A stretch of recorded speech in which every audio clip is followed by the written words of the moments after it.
all the tomatoes in there. Some are still kind of frozen, but it is going to gradually heat up. We'll let it cook down. I'm gonna let it warm up for a little bit, and then I've actually got my food mill, and I'm going to mill it through there to remove the seeds and the skin, and then cook down the actual meaty sauce part until we get the consistency that we want.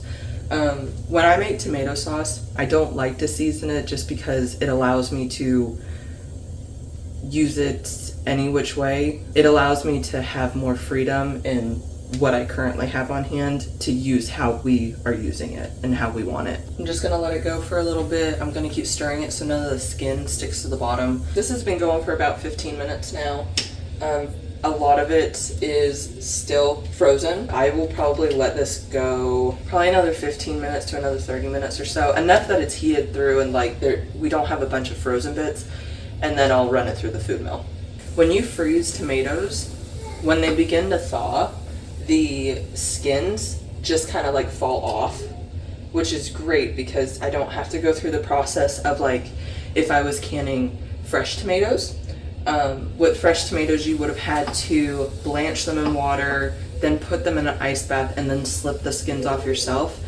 I'm eliminating that step by freezing my tomatoes. It allows me to accumulate a bunch from the garden, and then I can do it all in one go, or however, I can actually see how much I have to be able to do in the different ways I want. So this has been going for probably about 40 minutes now. It's broken down really well. Let's see. I don't think there's any that are too awfully frozen now.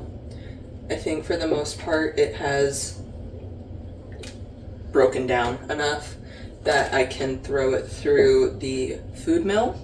So what I'm going to do is I'm going to bring my other stock pot over. It'll just take a minute to process everything. I'm probably going to save the skins to save that bit, and I might dehydrate it and save those tomato skins like in a dehydrated form, or I'm just going to feed it to the chickens.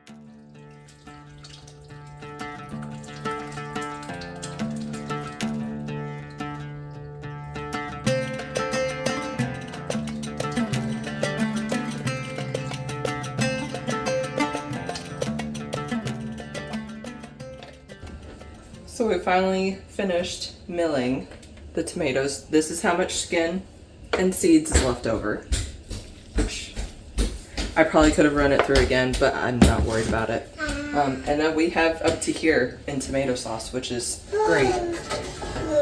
I'm gonna get it back on the heat and let it start to reduce.